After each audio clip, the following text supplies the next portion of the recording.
안녕하세요. 안보라학원 예비고1 설명회 진행을 맡은 강사 고지연입니다. 오늘 늦은 시간 이렇게 자리를 채워주셔서 감사합니다. 먼저 제 소개를 드리자면 저는 안보라학원의 개원 멤버로서 현재 11년차 대치동 강사이고요. 안보라학원에서 중상팀장, 고등부팀장 그리고 현재 부원장을 맡고 있습니다. 대치동에 들어오기 전에는 여자고등학교에서 학생부 주임까지 하면서 7년 정도 수업을 진행하다가 왔습니다. 제가 대학을 졸업하고 내내 우리 아이들과 함께 입시와 함께 여태까지 살아왔다라고 말씀을 드릴 수가 있겠는데요. 이번에 설명회를 준비하면서 이렇게 입시 뉴스를 다시 한번 쭉 훑어보니까 어머님들은 우리 아이들 입시를 우리 아이들이 맞이할 입시를 이렇게 검색하시면서 참 막막하실 테죠. 근데 저는 매년 이런 입시 뉴스들을 보면서 그렇거든요. 안 막막한 적이 단 한 해도 없었다라는 말씀을 드리고 싶네요. 근데 이제 올해 유독 제가 이 것들을 정리하다 보니까 와, 어떻게 해야지 우리 아이들이 정말 좋은 포지션으로 대학을 갈까 싶은 생각이 드네요. 오늘 이렇게 시간을 내셔서 와주셨으니 한 가지라도 제가 조금이라도 도움이 되는 정보를 드리기 위해서 노력해 보도록 하겠습니다. 자, 오늘 제가 설명드릴 이야기는 우리 중3 아이들, 우리 학원에서는 이제 예비고1이라고 부를 텐데요. 이 아이들이 앞으로 해나갈 입시는 어떤 방향인지, 우리는 이 안에서 어떤 걸 준비를 해야 우리 아이들이 조금이라도 편안하게 입시를 치러나갈 수 있을지에 대해서 얘기해 보도록 하겠습니다.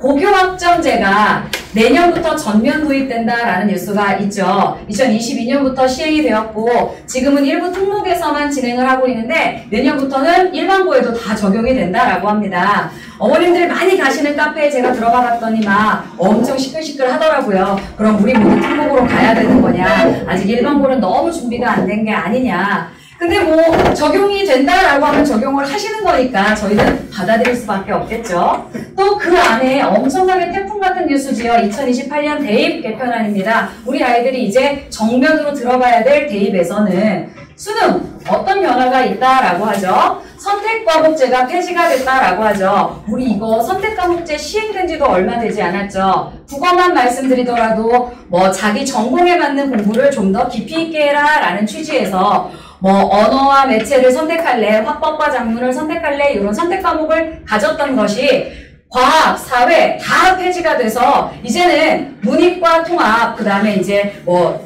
모든 아이들이 같은 시험지로 시험을 본다라고 볼 수 있는 시험이 수능 시험에서 도입이 된다라고 합니다. 내신은요, 아이들이 너무 내신 때문에 빡빡하니까 내신에 대한 부담을 줄여주고자 어떤 제도가 도입이 되냐면 9등급제가 5등급제로 개편이 된다라고 합니다. 어머님들 이거 뉴스가 어떤 뉴스냐면 9등급제일 때는 1등급을 맞으려면 4% 안에 들어갔어야 하는데 5등급제로 개편이 되면서 1등급을 10%까지 늘려준다라고 합니다. 어떤가요, 어머님들? 아이들 입장이 되면 굉장히 마음이 편해질 것 같은가요? 아닐 것 같지 않나요? 그냥 우리가 강남에서 내신 하루 이틀 하는 사람들 아닌데 정말 말만 늘어나는 것 같지 않은가요? 이거 2등급까지 하면은요 약 30%가 2등급이라고 합니다. 대학 입장에서 대학에서 아이들을 선발하는 입장이라면 1등급, 2등급 과연 의미 있는 변화인가요? 두 번째는요, 절대평가와 상대평가를 병기한다라고 합니다. 예를 들면 A등급이지만 3등급에 해당합니다를 같이 써준다라는 거예요. 무슨 이야기죠? 학교별로 내신은 변별력이 있어야 되는 시험이잖아요. 시험을 너무 쉽게 내서 A등급을 많이 맞는다라는 얘기가 있으니까 A 옆에다 3등급을 같이 써주겠다라는 얘기예요. 우리 아이들이 내신을 준비하는데 이걸 같이 병기를 하면 훨씬 부담이 줄어들까요? 세 번째는요, 오지선다형 평가를 지향하고 선생님들이 평가의 영역을 넓혀주자는 의미에서 논서술형 평가를 강화한다라는 발표입니다. 우리 아이들 중학교에서도 이미 논서술형 정면으로 100% 서술형으로 보는 학교들이 있었죠. 요거 정말 아이들의 창의력, 아이들의 생각 훈련을 많이 하게 해서 시험을 보던가요? 이거야말로 선생님들이 평가 기준을 어떻게 잡느냐에 따라 우리 아이들 성적이 많이 다르게 평가가 될 수 있습니다. 이 뉴스들을 이렇게 접해봤을 때 어머님들은 지금 어떤 생각이 드시나요? 수능은 아이들 보기에 변별력이 좀 떨어질 것만 같지 않나요? 전문적으로 우리가 작년 같은 경우에는 제가 설명회를 할 때 이런 얘기를 했거든요. 문법을 빨리 해서 우위를 점해야 됩니다. 막 이런 설명회를 했어요. 근데 이제는 그걸 할 수가 없어졌어요. 내신은 어떤가요, 어머님들? 내신이 이렇게 되면 강남에서 우리 아이들은 내신으로 빨리 대학을 갈 수 있는 방법을 찾을 수가 있을까요? 그래서 어머님들 지금 이 설명을 들으시면서는 무슨 생각을 하시나요? 우리 아이는 대학을 갈 때 말이죠. 내신이 중요할까요? 수능이 중요할까요? 무엇으로 준비를 하는 게 지금 훨씬 유리할 것 같은가요? 지금 무엇을 어떻게 선택할 수가 없죠. 근데 이 와중에도 어머님들 강남 내신은 여전히 어려울 거고 그 내신 안에 수능 최종 것은 여전히 살아있을 거란 얘기죠. 그래서 우리 국어 수업에서는 이 입시를 준비하면서 절대로 놓쳐서는 안 되는 말이 뭘까요? 우리가 이 입시 과정에서 절대로 놓쳐서는 안 되는 해결책이 있습니다. 그것은 뭘까요, 어머님들? 독해력입니다. 독해력. 우리가 수능 공부와 내신 공부가 뭐 그렇게 다를까 싶으실 텐데요. 우리 중3 아이들 중에 제가 데리고 고등부까지 내신을 하잖아요. 중3 아이들 중에 그런 애들이 있어요. 영재고를 가거나 과학고를 가거나 시간이 부족하니까 내신만 국어학원 다니면서 내신 정정만 바짝바짝 받아놓은 아이들이 있어요. 영리하죠? 똑똑하죠? 이 친구들이 국어학원을 한 번도 안 다녀보다가 고등 내신을 들어와요. 그리고 별로 공부에 흥미가 없는 친구들이 국어학원을 가랑비에 옷 젖듯이 일주일에 한 번씩 쭉 다녔던 친구들이 있어요. 와가지고 죽이 되든 밥이 되든 선생님이랑 같이 시는 이렇게 읽는 거야. 비문학은 이렇게 읽는 거야. 안 하면 제시 보면서 3년을 다닌 친구들이 있어요. 얘네들 중학교 때 내신 성적은 비슷하게 나와요. 어차피 제가 지금 내신 중이잖아요. 내신하면 중학교 내신은 거의 암기에서 비슷한 성적 나온단 말이죠. 그런데 얘네들이 고등부에 가서 내신 준비를 하면 출발부터가 좀 다르다는 느낌이 들어요. 왜냐면 중학교 내신은 암기가 굉장히 많은 비중을 차지하지만 고등부 내신부터는 암기를 해서 맞을 수 있는 점수가 한계가 있어요. 왜? 배운 데서 나오지가 않아요. 이미 배운 데서 나오는 건 30-40%밖에 안 되고 다 수능형 문제로 혹은 범위를 가르쳐주지도 않고 혹은 아예 안 배운 데서 나오는 것들이 더 많기 때문에 그래서 그 친구들이랑 같이 내신을 준비를 할 때 아예 외우기만 했던 친구들은 계속 질문이 이건 왜 답이 이거죠? 이런 얘기. 그런데 국어학원을 다녔던 친구들은 자연스럽게 선생님 이건 이래서 답이 아닌가요? 질문 자체가 다르게 된다는 얘기죠.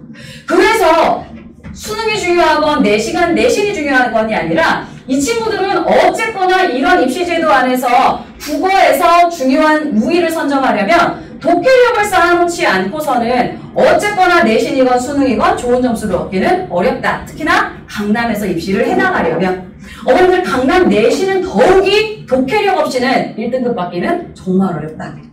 그렇다면 우리가 독해훈련을 어떻게 하는 게 효율적인가라는 이야기를 드려야 될 거잖아요. 독해훈련에 대해서 말씀을 드려볼게요. 독해력 자체라는 것 자체가 글을 읽고 그것을 해석해 나가는 힘이라는 뜻이잖아요. 중요한 포인트가 3가지가 있습니다. 단계별로 수준에 맞는 공부를 영역별로 해야 된다라는 것이거든요. 단계별이라는 것은 뭘까요? 공부를 해 나가야 되는 학년이 있다라는 거겠죠. 그 학년에 필요한 포인트의 공부를 해 나가야 되고 두 번째는 수준에 맞는 이라는 거예요. 수준에 맞는 건 뭘까요? 중요한 것은 제가 아무리 공부를 열심히 하고 제가 잘 가르친다고 해서 우리 초등학교 5학년에게 중3 공부를 시킬 수가 있을까요? 이게 약간 수학하고는 달라요. 막 선행을 시킨다고 해서 아이들 능력이 그렇게 막 커질 수가 없는 게 국어예요. 국어는 생각하는 힘이잖아요. 그래서 제가 아까도 말씀드렸듯이 가랑비에 옷 젖듯이 자신의 수준에 맞게 자기도 모르게 살살살 올라가는 게 국어 독해력이라는 거예요. 그래서 제가 요즘에 이제 중3 어머님들하고 상담 전화를 하다 보면 이런 전화를 많이 받거든요. 솔직히 우리가 안보라학원을 3년 다녔는데 이제는 고등부학원으로 옮길 때가 된 것 같아요. 안보라학원은 중등부학원이라는 이미지가 세서요. 어머님들 아주 솔직하게 말씀해 주시거든요. 저는 아주 솔직하게 저도 말씀드립니다. 다녀오세요, 어머님. 지금 아니면 얘가 돌아올 시간이 없으니까 가서 경험해봐야 됩니다. 이렇게 말씀을 드려요. 갑자기 고등부 전문학원에 가서 고등부 유명한 선생님들이 하시는 수업을 들어보면 애기들은 대부분 무슨 얘기를 하냐면요. 선생님 얼굴도 몰라요. 이게 화면에 나오거든요. 그리고 뭐 자료를 이만큼 주신대요. 뭐 배웠는지도 잘 몰라요. 자료만 받아와요. 그 다음에 시험 보려고 해서 시험 보고 왔대요. 자기네가 이렇게 자꾸 이렇게 수동적으로 자꾸 공부를 하다 보면 아 이게 내 수준에 안 맞는 공부구나. 지금 내가 뭘 못 따라가는 거를 알아야지 엄마, 나 지금 이게 뭐가 잘못됐어? 어디에 가야겠어? 라는 의사표현을 하는데 그걸 지금 경험해보지 않으면 나중에 11월에 가서 뭐가 잘못되었다 바꿔야지 저희가 손 써줄 수가 없으니 지금 가서 경험해보고 오셔라. 수준에 맞는다라는 게 그런 거예요. 아이들이 먹고 소화할 수 있는 만큼의 양을 또 그런 거 있죠. 고등부에 간다고 해서 갑자기 저희는 모든 학년의 레벨이 있잖아요. 최상위반, 상위반, 정규반 이 레벨의 근거가 아이들 성적이 다가 아니거든요. 아이들마다 공부하는 분위기가 달라요. 최상위반에서 스피디하게 막 선생님이 막 강하게 막 수업하고 스피디하게 수업하고 질문하고 대답하고 이걸 좋아하는 친구들이 있고 상위반에서 따뜻하게 우쭈쭈 너무 잘했다. 너 이거는 잘하는구나. 이런 걸 좋아하는 친구들이 있고 정규반에서 대답 한마디 안 해도 선생님이 그렇지 넌 다 알고 있는 거야. 이렇게 설명해 주는 걸 좋아하는 친구들이 있어요. 어머님 이게 다 성적이라고 생각하시면 안 돼요. 아이들 성향이 다르고 선생님들 성향이 다르고 그것을 수준에 맞는 영역, 수준에 맞는 반에서 수준에 맞는 공부를 해야지 돼요. 또 영역별 독해법이라는 것은 독해법, 독해는 영역별로 읽는 방법이 있어요. 문학은 제목부터 읽어야 돼. 비문학을 읽을 때 핵심 단어를 찾아야지. 문법은 원리를 알아야 돼. 이 공식, 기본 공식을 모른다면 아이들이 독해 훈련을 받아서 수능을 1등급, 안정적인 1등급을 맞아나갈 수가 없습니다. 어머님, 저희가 지금 설명회 초반이잖아요. 제가 이 설명회를 드리는 최종 목적은 저희 학원은 수능에서 우리 아이들이 안정적인 1등급을 맞는 것이 목표치입니다.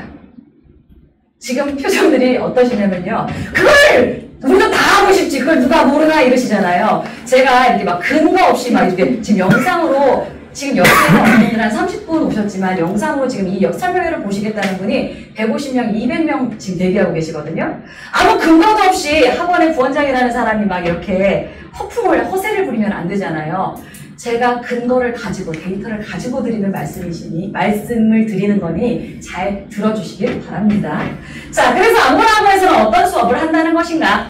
자, 안보학원의 커리를 보시면요. 초5부터 저희가 수업이 시작이 됩니다. 초등부 아이들은 읽기에 국어 공부의 수준이 약간 다르죠. 일단 읽고 그 사람의 생각을 읽어내는 것, 또 자기의 생각을 써내는 것부터 훈련을 시작하고 중1, 2는 내신부터 시작해서 영역별 독해 훈련의 기본을 한다라고 생각하시면 됩니다. 제가 오늘은 중3으로만으로 말씀을 드려도 시간이 부족하기 때문에 요 각 학년의 커리가 궁금하시면 요청하시면 저희가 각 학년 설명의 영상을 제공해 드리도록 하겠습니다. 자, 이렇게 기본적으로 독해 훈련이 된 친구들이 중3이 되면 저희들은 이 중3 친구들 데리고 고등인문 수업을 시작합니다. 고등인문. 중3인데 왜 고등부를 안 불러요? 우리 중3 애들이 실제로 현장에서 제일 많이 하는 말이에요. 스트레스 막 이래요. 중3 1월 달에 제가 고등인문이라 부르잖아요. 자, 인문, 문을 열었다라는 뜻이에요. 저희도 사실은 이 고등인문 과정을 여러 차례 시도를 해봤어요. 7월부터 시작해볼까? 3월부터 시작해볼까? 5월은 어떨까? 자, 저희가 이제 11년차 학원이잖아요. 다 시작해봤어요. 처음부터 전문항을 풀려볼까? 반만 풀려볼까? 5개씩 풀려볼까? 근데 해봤더니 고등부는 말이죠. 저희가 이 멘트를 생각해내는데 엄청 중요하게 힘을 많이 들였거든요. 애들이 어느 날 갑자기 고등부가 되지 않더라고요. 저희가 제일 고등부로 중등부를 고등부로 키워내는데 중요한 슬로건이 뭐냐면 소프트 랜딩. 얘네들이 알고 스스로 갈 수 있게끔 길을 만들어주는 게 중요하지 선생님이 막 강압적으로 끌고 가는 건 전혀 얘네들한테 도움이 되지 않더라. 어머님들 제가 이렇게 이쁘지만 이게 좀 무섭다는 평가를 많이 듣는 선생님이거든요. 3월달에 얘네들이 막 새학년 막 시작해가지고 의욕이 충만할 때가 있어요. 그때 우리 고등부를 시작해보자. 모의고사 45분항을 풀어오렴! 막 이래요. 그럼 애들이 막 의욕적이고 제가 안 풀어오면 막 소리 지르고 그럼 정말 얘네들이 성적이 막 비약적으로 잘 나올까요? 그렇지 않더라고요. 그래서 저희 학원에서는 어떻게 접근을 하냐? 자, 고등인문 과정에서는 문학, 비문학, 문법, 어휘, 독서, 즉 아까 말씀드렸던 우리 독해의 기본이 되는 영역별 기본 독해 훈련을 받습니다. 저희 중1, 2가 받는 수업을 독서까지 다 받으면서 매주 모의고사 문제를 15문장씩 풀어오는 거예요. 근데 중요한 건 고등학교 수업에서 모의고사 숙제를 안 해오는 학원은 없어요. 근데 여기서 중요한 게 뭐예요, 어머님들? 메타인지 방법으로 모의고사를 매주 15문항씩 풀어오게 한다라는 거예요. 메타인지가 뭔지 되게 궁금하시잖아요. 좀 이따 설명드릴 거예요. 그래서 궁금해하고 계세요. 이게 오늘 설명에서 제일 중요한 거거든요. 여기서는 지금 소프트 랜딩을 설명하는 거니까 일단 15문항씩을 왜 풀리게 하는지를 말씀드릴게요. 15문항은 영역별이에요. 자, 위에서 애들이 기본 독해법을 다 배웠어요. 문학은 제목부터 읽어, 비문학은 핵심 단어를 찾아. 근데 이걸 모의고사로 풀어! 그럼 얘네들이 배운 대로 착착 그렇게 풀어올까요? 그럴 수가 없어요. 그래서 15문제지 화법, 작문, 문법 요거를 적용해보자. 오늘은 문학을 적용해보자. 그래서 배웠던 것을 적용해서 스스로 풀고 15문제 가지고 오면 그걸 수업시간에 선생님이랑 하나하나 보면서 문법은 이렇게 하기로 했잖아. 문학은 이렇게 하기로 했잖아를 적용해가는 시간을 6개월 가져보는 거예요. 그럼 애들이 자기네가 배웠던 걸 가지고 문제에 적용하면서 맞아! 선생님이 이건 이렇게 하라고 했지. 맞아! 안 보일 때는 핵심 단어의 동그라미를 먼저 치라고 했지. 스스로 익혔던 독해법을 문제풀이에다 적용해보는 시간을 가져야지만 그 다음 단계를 뛸 수가 있어요. 아주 알아듣기 쉽게 말씀드리면 우리가 헬스클럽 봐요. 텔레비전 보니까 막 누가 3대 500을 친대요. 가자마자 그걸 들 수는 없어요. 그래서 그 기본 아령부터 들게 하는 거예요. 그 다음에 예비고일 과정이 시작됩니다. 7월부터 10월까지. 요때는 얘네들이 이제는 바빠지기 시작할 때예요. 마음이 바빠진단 말이에요. 그래서 문법은 고등 맛보기예요. 우리 중학교 커리에서 고등부 커리로 넘어갈 때 문법이 심화되는 것들이 좀 많아요. 문법에서 빠져있는 개념도 있고 좀 더 어려워지는 개념도 있고 그 개념들을 채워주는 과정이다 라고 보시면 되고요. 두 번째, 문학은 스스로 똑똑해예요. 뭐냐면 이제까지 중등 커리에서는 선생님들이 읽어야 될 지점들을 미리 알려줘요. 주인공은 누구니? 누구랑 왜 싸웠니? 근데 이걸 조금 더 고등부 스타일로 물어보는 거예요. 아주 표에다가 심플하게 주고 너희들이 스스로 채워봐. 이게 맞는지 안 맞는지를 네가 생각해봐. 스스로 읽기를 좀 더 러프하게 시키는 거죠. 또 비문학도 모고 기출문제 중에 좀 더 심화된 기출을 영역별로 가져와요. 과학은 이 정도가 출제된단다. 읽어보여. 야, 사회는 이 정도가 출제되는데 너네 읽을 수 있겠어? 이걸 매주 연습함으로써 우리 친구들이 고등부에 가면 이 정도 공부해야 되네? 어렵다. 중등부하고는 수준이 달라진다. 느끼면서 여름방학을 보내겠죠. 그러면서 모의고사는 자연스럽게 22에서 23문항으로 늘어납니다. 어머님들 보시기에는 겨우 7, 8문제 늘어나는 거잖아요. 지문 2개 늘어나는 거예요. 애들 느끼기에도 많이 늘어나지 않아요? 근데 모의고사 전문항이 45문항이기 때문에 여기는 3분의 1, 여기는 절반이에요. 자기도 모르는 사이에 슬슬 지구력이 늘고 있는 거죠. 근데 어머님들 이게 되게 중요한 과정이에요. 요 과정을 안 겪고 바로 45문항을 풀어라 그러면 애들이 풀어낼 수 있을까요? 열심히 풀어요. 20번까지. 그 다음에 뒤는 다 틀려요. 그래놓고 뭐라 그래요? 전 열심히 했는데 실력이 이만큼이에요. 막 물어요. 진짜 열심히 했는데 실력이 그만큼일까요? 애들 능력이 그만큼인 거예요. 그 뒤를 풀 능력이 없는데 저희가 계속 그렇게 풀리면 걔는 그 뒤를 그냥 찍어와요. 자기도 모르게 나는 비문학을 못하는 애야. 이런 인식을 가져버린다는 거예요. 그래서 이렇게 단계별로 시키는 게 굉장히 중요하고 단계별로 시킴으로써 아이들이 할 수 있는 힘을 조금씩 키워주는 게 굉장히 중요합니다. 이게 우리 중학생들이 10월까지 해나가야 될 과정이고 저는 지금 이 과정의 설명회를 진행하고 있는 겁니다. 자, 그리고 나서 이 친구들이 기말고사까지 다 봐요. 우리 중3들이 11월 첫째 주에 졸업고사 보잖아요. 그리고 나면 당분간 백수가 됩니다. 11월부터 3월까지. 학교에서도 하는 일이 없고 아무것도 하는 일이 없어져요. 그때 저는 이 시간을 우리 학원에서는 고등 실전 과정이라고 부르고 저는 이 시간을 우리 아이들이 고등부에 가기 전에 고등 내신을 대비할 혹은 수능을 대비할 골든타임이라고 부릅니다. 어머님들 골든타임이라는 말 혹시 아시나요?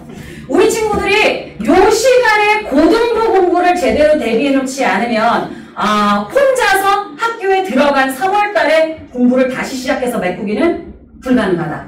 저는 이렇게 생각합니다. 4개월 동안 뭘 준비해야 되냐면요. 개념에서는 고등 문법이 일단 중요합니다. 중등 문법이랑 고등 문법이랑 얼마 차이 안 나거든요, 사실. 있는 개념을 약간 심화하면 바뀐다는 거예요. 근데 여기서 중요한 게 뭐냐면 말이 다 바뀌어요. 중국 문법은 거의 우리말로 순 우리말로 써져 있어요. 근데 이걸 고등문법 가면 다 한자말로 바꿔요. 근데 애들은 그걸 못 알아들어요.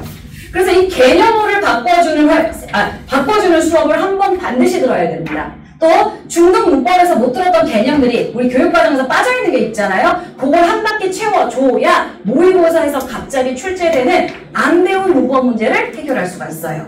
제일 중요한 게 이 문법 한 바퀴라는 개념이에요. 요거는 개념부터 심화 문제까지, 즉 모의고사 기출문제까지 싹 훑어주는 수업이에요.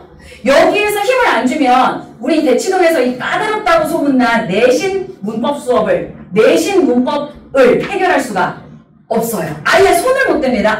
손을 들어버리게 될 거예요. 두 번째는 요 수업을 안 들으면 3월 모의고사에 나오는 문법 수업을 해결할 수가 없게 돼버리는 거예요. 두 번째, 문학은 어떤 수업을 하냐? 필수 작품입니다. 어머님들 고등부 교과서에 나와 있는 필수 작품. 작가가 필수가 있을 수 있고요. 시대가 필수가 있을 수 있겠죠. 그래서 현대화 산문, 시와 문문이 다 섞여 있는 필수 작품들을 쭉 훑어보고 갑니다. 교과서에 나와 있는 작품이기 때문에 내신 대비 기본적으로 되고, 이것을 통해서 독해 훈련을 할 거기 때문에 수능에서 어떻게 적용하는지에 대해서 저희가 알려주는 수업을 합니다. 요건 기본 개념 수업이고요. 여기 보시면 메타인지를 활용한 모의고사 수업은 여기 보세요. 15문제, 그 다음에 22문제였잖아요. 이제 고등 실전 과정이 되면 얘네가 얼마큼씩 풀어야 할까요? 당연히 전문항 45문항을 풀어냅니다. 갑자기 능력이 이렇게 2배가 클까요? 안 큽니다. 제가 장난드리죠. 안 큽니다. 하지만 11월엔 얘네가 시간이 많아요. 왜냐하면 학교에서도 모든 시험이 끝났고 자율학습 시키는 시간도 많고 이렇기 때문에 본인들도 그리고 사실 알고 있잖아요. 3월 모고를 봐야 된다는 사실을. 그래서 아이들도 바쁘고 아이들 마음도 바쁘고 하기 때문에 이 45문항을 풀어나가면서 실력이 쌓이게 됩니다. 그래서 매주 45문항을 풀어가면서 본인이 약한 부분, 푸는데 이게 너무 어려워요. 풀다 보니까 이건 좀 해결이 되네요. 라고 아이들이 모의고사에 완전 적응을 할 때가 되는 거죠. 근데 어머님들 요거 중요합니다. 요때 고등 실전 과정에서 모의고사를 완전 끌어올려 놓지 않으면 고1, 3월이 시작되고 난 다음에는 고1은 완전 내신에 올인하는 학년이에요. 이때 모의고사를 다시 풀 시간이 여름방학, 겨울방학 특강 이외에는 없습니다. 그래서 이때 완벽하게 모의고사를 몸에다 붙여놓지 않으면 그 다음에는 다시 모의고사를 준비할 시간이 없어서 제가 골든타임이라는 말씀을 드리는 겁니다. 그리고 나서 3월 이후에는 내신 쭉 해요. 그때 어머님들이 전화하세요. 아니 그럼 우리 애는 언제 다시 모의고사 하러 가죠? 그렇게 전화하셨지만 수업을 열어도 못 돌아옵니다. 애들이 내신을 너무 열심히 하기 때문이죠. 그리고 나서 언제 다시 만나냐면 메타인지 OMR 과정이라고 해서 고2, 고3 수업이 있어요. 이거는 고1 겨울방학이다 라고 보시면 돼요. 자, 고1을 열심히 살고 나면 결과가 나왔을 거예요. 이 내신에 올인할 것인지 이제 다시 수능으로 돌아가야 될 것인지. 그때 다시 학원으로 오셔서 내신을 잘 만들어 놓은 친구들은 최저컷을 준비하는 것이고, 아니면 이제 인생을 다시 한번 만들어보는 수업입니다. 그래서 이때는 어떻게 수업을 하냐? 어머님들 잘 보셔야 되는 거예요. 이때 메타인지 OMR 과정에서 하는 모의고사 수업은요, 이때 우리 고등 입문과정, 고등 실전 과정에서 하는 모의고사 수업이랑 완전히 달라야 됩니다. 얘네들은 시간이 없는 친구들이잖아요. 그런데 어머님들, 이 시간 없는 친구들 모의고사를 안 할 수는 없죠. 근데 모의고사 문제만 풀 수는 없죠. 그러니까 다른 학원들에서는 개념 수업 사이사이에 모의고사를 다 듣게 한단 말이에요. 시간이 없어 죽겠는데 이걸 다 듣는 게 너무 불합리하다. 그래서 이 친구들은 모든 게 개별 진행이에요. 국어가 6등급이야. 그럼 일주일에 2개 풀어야죠. 국어가 1등급이에요. 이거 간만 안 놓치고 싶어요. 그럼 일주일에 한 세트만 풀면 되잖아요. 개별 진행입니다. 개념 수업도요. 이렇게 해서 제가 무엇을 진행합니다라고 말씀 안 드려요. 왜냐면 저희가 각각 아이들마다 분석한 자료를 가지고 개별 약점 보완 수업을 진행합니다. 10명이 있으면 10명이 수업하는 게 그때그때 다 달라요. 왜냐면 각자 필요한 게 다 다르기 때문이죠. 이렇게 수업을 진행하는 게 우리 고등부 수업의 마지막 과정이다 라고 보시면 됩니다. 각자 필요한 것만 와서 하고 가는 거예요. 자, 여기까지가 저희 수업의 끝, 독해 수업의 끝입니다. 근데 여기 아직 하나가 남아있잖아요. 요건 뭐냐면 저희 학원에 가지는 온라인 수업, 이거 자랑을 안 드릴 수가 없어가지고 이 바쁜 와중에 또 잠깐 끼워 넣었습니다. 저희 학원에 온라인 수업을 수업을 진행합니다, 어머님들. 코로나 이후에 온라인 수업 안 하는 학원 없잖아요. 근데 저희 학원이 온라인 수업이 굉장히 자랑할 만한 것은 학원에서 실시간 수업 연결해주는 거 아니고 EBS 수업 마냥 온라인생들만을 위해서 수업을 다 찍어요. 영역별로. 모의고사는 어떻게 찍는 줄 아세요? 전 문항에 오지 선지가 있잖아요. 그 선지에 대한 풀이를 다 찍어요. 왜냐면 애들이 뭘 틀렸을지 모르고 내가 틀린 선지가 궁금하지 남의 정답이 궁금하진 않거든요. 이걸 다 찍어주는 것 온라인 전용생들을 위한 수업입니다. 근데 어머님들 얘네가 성인이 아니잖아요. 우리 코로나 때 많이 보셨잖아요. 온라인 수업 들어라 그럼 정말 열심히 잘 듣죠. 전교 1등도 안 듣잖아요. 그래서 저희는 아이들을 못 믿기 때문에 무엇을? 개별 점검을 실시합니다. 개별 점검 뭐냐면요. 선생님들이 전화하셔가지고 한 20분 동안 감시가 아니고요. 점검하시는 거예요. 수업 잘 봤니? 자, 내가 물어볼 테니까 그럼 지금부터 대답을 해라. 이 영상에서 주인공은 누구였니? 이 소설에서 지금 너랑 누구랑 싸우고 있니? 이런 걸 물어보시는 거예요. 그러니까 간단한 테스트 같은 거죠. 어머님들 보시기에는 뭐 한 10분 전화한다고 뭐 영상을 잘 보겠나 싶을 텐데 감시자가 있는 것과 없는 것은 엄청나게 차이가 있죠. 누군가가 감시할 전화가 약속이 돼 있어요. 애들이 영상을 보는 집중력이 달라집니다. 이 실로 효과가 대단해요. 그래서 멀리 해외에 아빠 따라 나가야 되는 애들이 이거 엄청나게 신청하고요. 우리 대치동이 아닌데 멀리서 전교권 아이들이 대치동 공부가 궁금하잖아요. 이 수업을 신청해서 보는 친구들이 굉장히 많이 있습니다.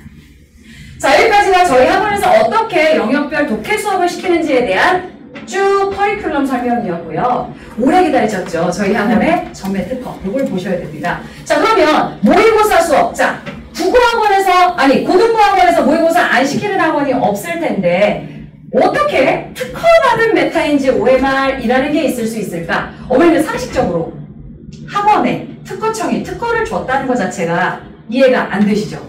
근데 그 특허받은 내용이 아이들 성적 올리는 프로그램이에요. 믿어지시나요?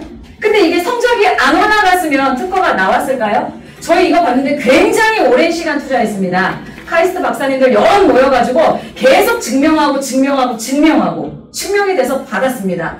제가 작년 설명회까지만 해도 이거 증명을 했습니다! 그랬을 때 어머님들이 막 박수를 치셨거든요. 근데 한 가지 더 소식은 저희 원장님이 이제 이걸로 미국 수능을 정복하러 떠나셨거든요. SAT를 정복하신다고. 근데 그 과정에서 세계 발명대회를 나가셨대요. 아니, 이게 지금 심각한 얘기예요. 웃을 얘기가 아니라. 세계 발명대회에서 지금 금상을 타셔가지고 상장을 오늘 꼭 설명했고 잘한다고 잘하는 금메달입니다. 아니, 이거 굉장히 중요한 내용이에요. 왜냐하면 이 프로그램이 실제로 아이들 성적을 올리기 때문이죠. 자, 한번 보실까요? 어떤 내용이냐면 저희가 공부를 할 때 어머니들 국어가 쉬우셨어요? 어려우셨어요? 어려웠죠? 왜 어려우셨어요? 헷갈려서 어려웠잖아요. 특히 수학 같은 경우는 헷갈리다 틀리는 건 모르는 거잖아요. 근데 국어는 헷갈리다 틀리면 막 화가 나죠. 왜 이건 답이 아니야? 막 이게 제일 많이 국어 선생님들한테 따지러 가는 거잖아요. 그것을 알아보는 게 메타인지예요. 메타인지라는 것 자체가 들여다본다. 과정평가. 무엇을 알고 맞았는지. 헷갈렸는데 맞았나? 어머니들 이게 왜 중요할까요? 알고 맞은 것과 헷갈렸는데 맞은 것을 구별해내는 장치는 굉장히 중요합니다. 미리 말씀드릴게요. 이 문제의 정답은 1번이에요. 문제를 하나하나 이런 식으로 접근을 해서 이 틀린 문제들에 대해서 저희가 개별로 데이터베이스를 축적합니다. 그리고 이 데이터베이스를 W, 소분류 해서 각각 틀리는 문항들에 대해서 아이들에게 제공을 하고 어머님들께도 제공을 할 거란 얘기거든요. W는 이거예요. 비문학을 많이 틀린다, 문학을 많이 틀린다. 소분류는 이거예요.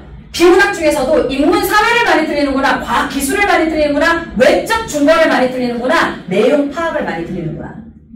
이걸 알아야 하는 게 굉장히 중요하거든요. 자, 보세요. 이걸 할 때 기본적으로 모의고사를 풀 때 아이들한테 저희가 주문을 넣는 거예요. 문제를 풀 때 집중을 해서 풀 때 스스로 헷갈리는 걸 찾아와라.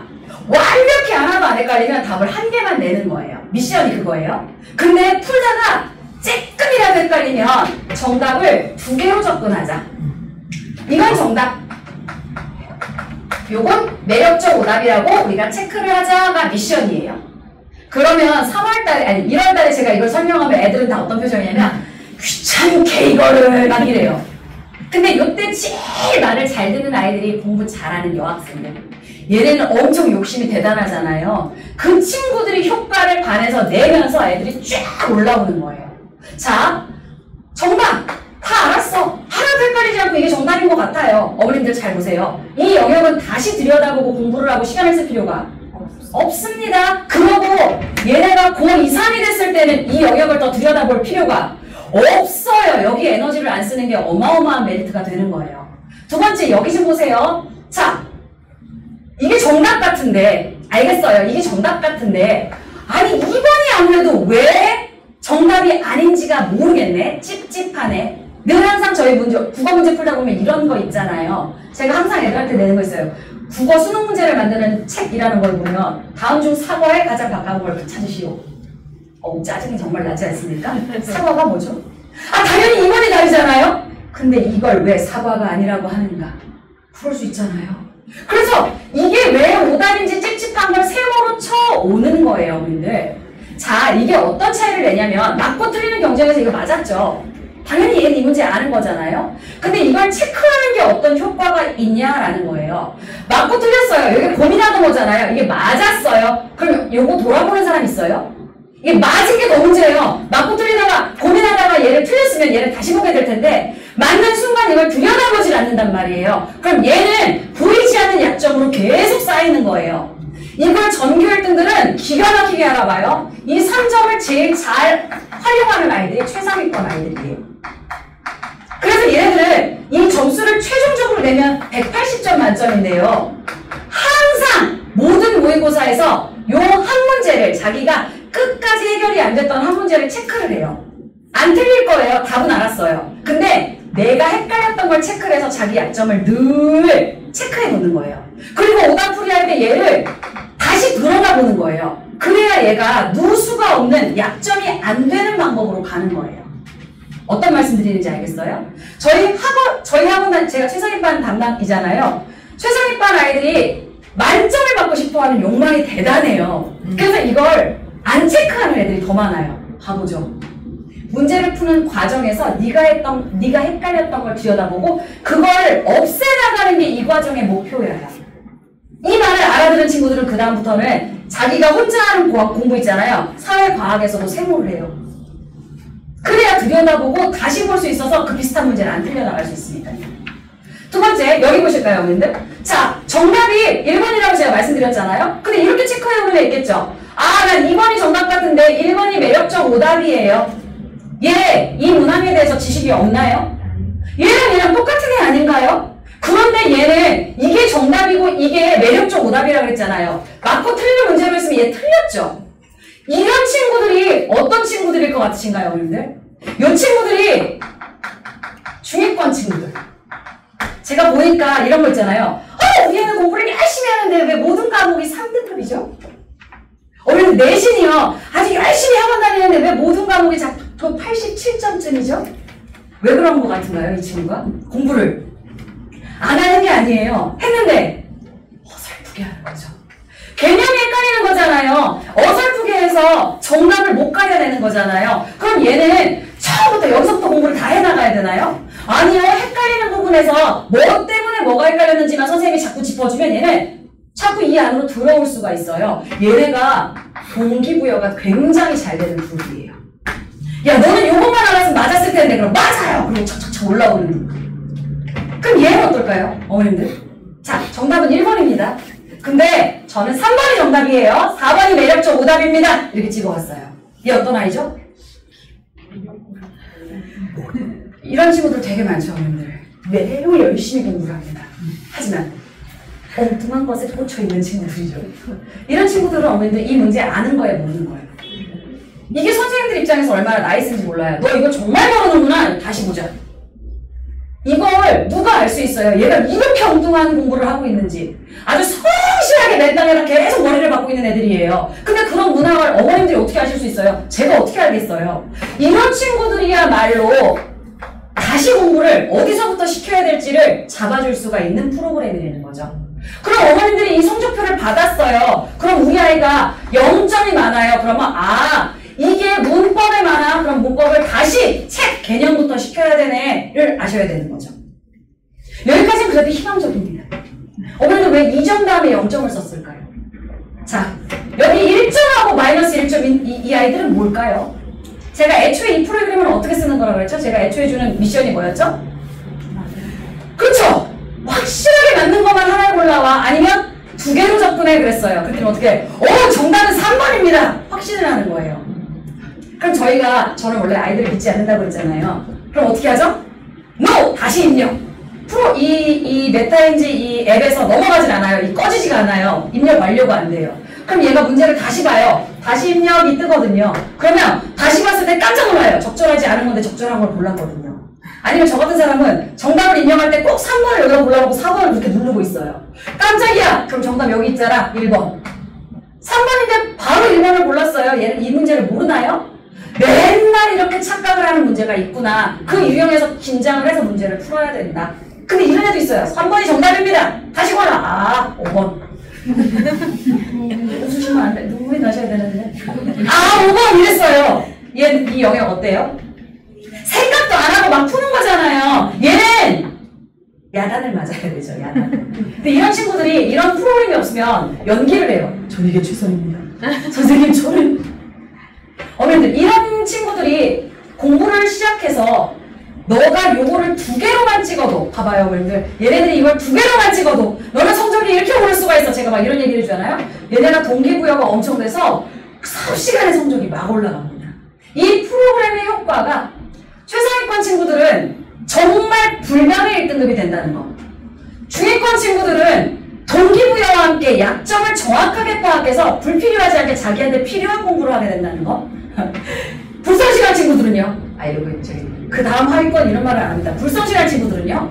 애초에 문제를 다시 푸는 습관부터가 달라진다는 거예요. 숙제를 맨날 찍어오는 친구들이 맨날 찍어오게 두지는 않잖아요. 문제를 푸는 습관부터가 다시 잡힌다는 게 이 프로그램의 가장 기본적인 효과입니다.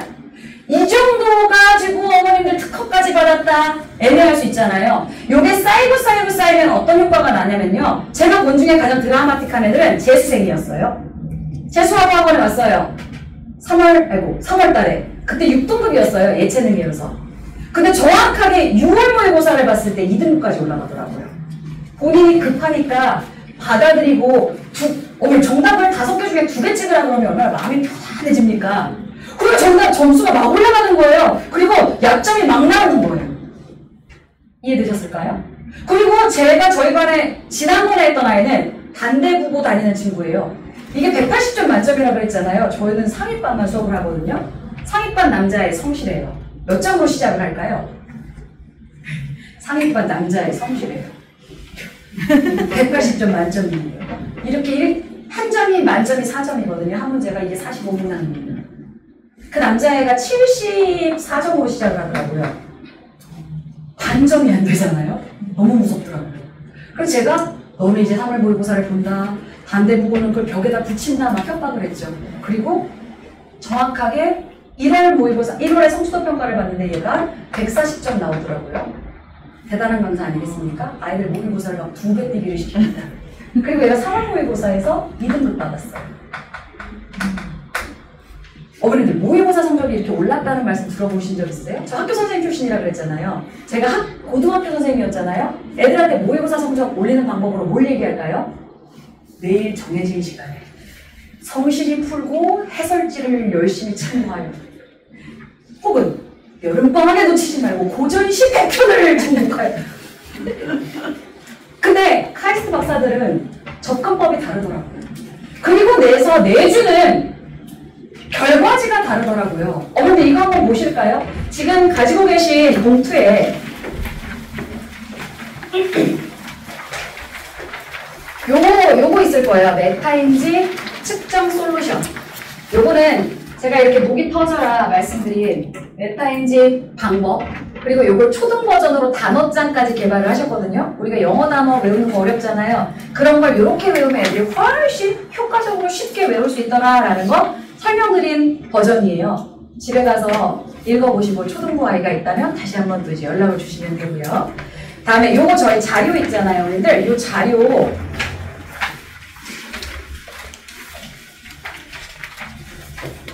19페이지를 한번 열어봐주세요.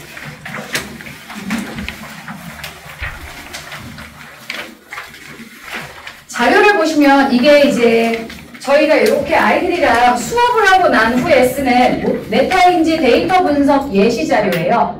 학부모님들 간담회 자료라고 보시면 되거든요. 우리 애기들이 매주 성적을 입력하고 나면 그 성적에 대해서 선생님들이 매주 피드백을 달아드립니다. 어머님들이 확인하시면 돼요. 근데 확인을 잘 안 하시더라고요. 왜냐면 매주 알람이 오니까 네만 누르시고 확인을 안 하시는데 매주 선생님들이 피드백을 해요. 얘가 매주 마이너스 1점을 내고 있습니다. 어머님 이걸 도와주세요. 이런 메시지를 드리거든요. 요게 6개월이 쌓여요. 그럼 이제 아이들 약점이 분석이 되는 겁니다. 여기 19쪽에 있는 약점 파악을 보시면 마이너스 1점으로 계속 나오는 영역이 엑셀에다 넣고 소팅을 했더니 뭐라고 나오나요? 이 아이는 누군지 모르지만 저희 반도 아니거든요. 뭐를 엄청나게 못하네요. 고전 산문을 이렇게 다 틀리네요. 무려 15점까지 풀었는데 고전 산문만 다 걸리잖아요. 마이너스 1점에. 얘는 약점이 뭐죠? 그럼 고전 산문을 못하는 거잖아요. 이런 얘기가 나온다는 얘기예요. 대분류, 소분류 그 중에 뭐를 못한다. 이해되셨을까요? 앞으로 한 2장 더 넘겨보실까요? 14쪽에 보시면 메타인지 모의고사 성적 예시 이렇게 나와 있습니다. 실제로 고등부가 되면은 매주 나가는 성적표는 요거예요, 어머님들. 얘 좀 보세요. 공부 잘하는 애일까요? 눈앞에 막막한 아이인가요? 공부 잘해요. 왜요? 오늘 되게 잘하시네요. 저의 설명을 집중해서 잘 들으셨어요. 그러니까 잘한다는 근거는 4점이 많아요. 근데 얘도 약점이 분명한 아이죠. 뭐를 못하나요, 얘는? 비문학 중에서도, 인문사회 중에서도, 외적 중거가 나왔을 때 그렇게 0.1점을 맞는데 0점이랑 1점은 지식이 없거나 착각했다고잖아요. 그게 매 대분류와 소분류가 걸리면 걔는 그게 약점이 틀림없잖아요. 그럼 어른들 약점이 딱 분석이 됐어요. 그러고 나면 어떻게 하면 되죠? 약점이구나 알고 끝내면 안 되잖아요. 그걸 가지고 어떻게 방학 특강을 들으시거나 온라인 수업을 들으시거나 선생님들이 담임 선생님들이 도저히 안 되는 경우에는 클리닉도 불러주시거든요. 그렇게 해서 애들의 약점을 해결해 나갈 수 있는 근거를 제시해주는 프로그램이다 라고 보시면 되는 겁니다. 일단 기본적으로 메타인지 OMR은 이런 과정이고요. 이렇게 애들의 문제를 풀렸어요. 여기서 만족할 리가 없잖아요. 저희는 원래 애들을 믿지를 않는다고 했잖아요. 그럼 그 다음 과정은 뭔가요? 오답을 수정시키는데요. 오답 수정 과정도 저희들 학원은 좀 빡빡해요. 오답 수정 어떻게 하면 좋죠? 제가 국어강사잖아요. 20몇 살 때부터 국어만 가르쳐 왔으니까 제가 한 방에 설명하면 시원하게 오답풀이가 됩니다. 그럼 애들 실력은 안 늘죠. 저는 지독하게 수업을 안 해요. 그럼 어떻게 하면 될까요? 모의고사는 전국에 있는 몇 만 명이 정답을 하나만 내야지 돼요. 그럼 그 정답에 대한 근거는 싹 다 문제 안에 있거나 지문 안에 있거나 보기 안에 있는 거 아니겠어요? 그걸 애들한테 찾게 합니다. 저희 반이 30명, 40명 들어오는데요. 40명이 한 문제라도 똑바로 안 찾으면 걔를 끝까지 저는 남겨서 끝까지 추적을 해요. 예시를 한번 보실까요? 여기 16페이지, 17페이지 한번 봐주세요. 제가 수업하는 적이 하나도 없죠. 글씨 잘 쓰는 여학생이잖아요. 이게 형광펜이 잘 안 보이는데 몇 번에 예를 들면 그런 거죠. 36-3번의 근거가 어디에 있습니다. 이렇게 체크를 하고 그 문제 밑에다가 자기가 틀린 이유, 이게 정답이었는데 자기가 못 맞춘 이유를 본문을 근거로 설명하고 있어요. 이해되셨을까요? 이렇게 설명을 해야만 본인이 알고 넘어가는 거예요. 한 문제라도. 제가 설명하고 끝나면 애들은 속을 시원해요. 근데 문 나가는 순간 선생님이 대단하고 그러고 끝나는 거예요. 이해되셨을까요? 자, 어머님들 여기까지가 제가 오늘 설명해야 되는 우리 예비고일이 무엇을 하고 있나 안무라학원은 뭐가 특별한가에 대한 설명입니다. 한마디로 요약을 하면 제가 이 과정을 저도 문과잖아요. 하도 못 알아들으니까 카이스트 박사님이 이렇게 설명을 해주시더라고요. 원장님, 몸이 아프 와서 병원에 갔다고 생각해보세요. 팔이 부러졌는데 병원에 있는 의사가 어디가 아픈지 몰라서 일단 종합감기약부터 먹이는 게 현재 고등부 수업이라고 보시면 됩니다. 근데 이 메타인지 과정은 병원에 가자마자 모의고사 2회만 풀리면 팔이 부러졌군요. 일단 붕대부터 감읍시다. 라고 진단을 내리는 수업이다. 근데 제가 그 얘기를 듣는데 얼굴이 새빨개지는 거예요. 저 고등학교 국어 교사를 7년이나 하고 온 사람이잖아요. 제가 그동안 종합감기약부터 먹였던 사람일 거잖아요. 그래서 제가 지금 자신있게 말씀드리는 거예요. 저희 반 애들이 성적을 2배 이상 올리고 있습니다. 자, 필요한 시기에 필요한 공부를 해야지 이 어마어마한 입시 태풍에서 우리 아이들은 버틸 수 있는 근육을 키울 수 있습니다. 어머님들.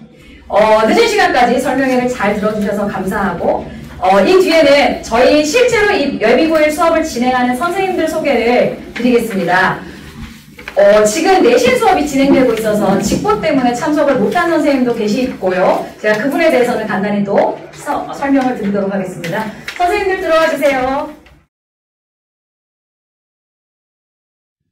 네. 자, 그럼 제가 먼저 설명을 드리겠습니다.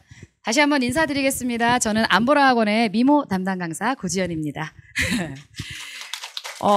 제가 중3 팀장, 고등부 팀장을 맡고 있어서 저에 대한 이야기는 좀 많이 들어보셨죠? 안보라학원에서 대표 미모 강사고요. 인기 강사고요. 마감 전문이고요. 아이들은 저를 어떻게 평가하냐면 무섭다고 하더라고요.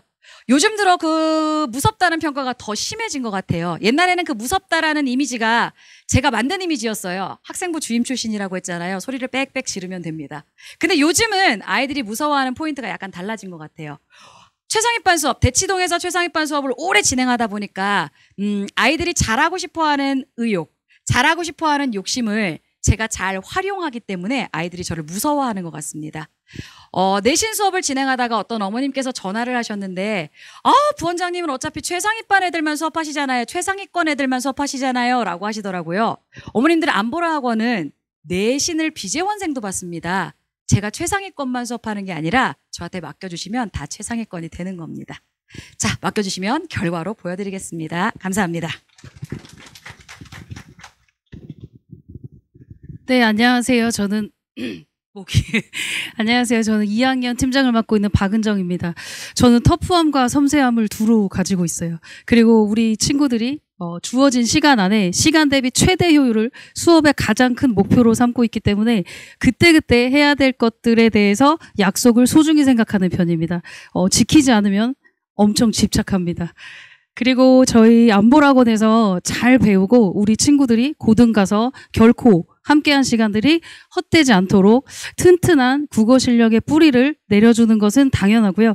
그리고 이제 한 주 한 주 일주일에 한 번 저희가 소중한 시간을 투자했기 때문에 이 아이들이 집에 돌아갈 때 국어에 대한 큰 자긍심을 가지고 집에 돌아갈 수 있도록 진실된 책임감을 가지고 지도하겠습니다. 감사합니다.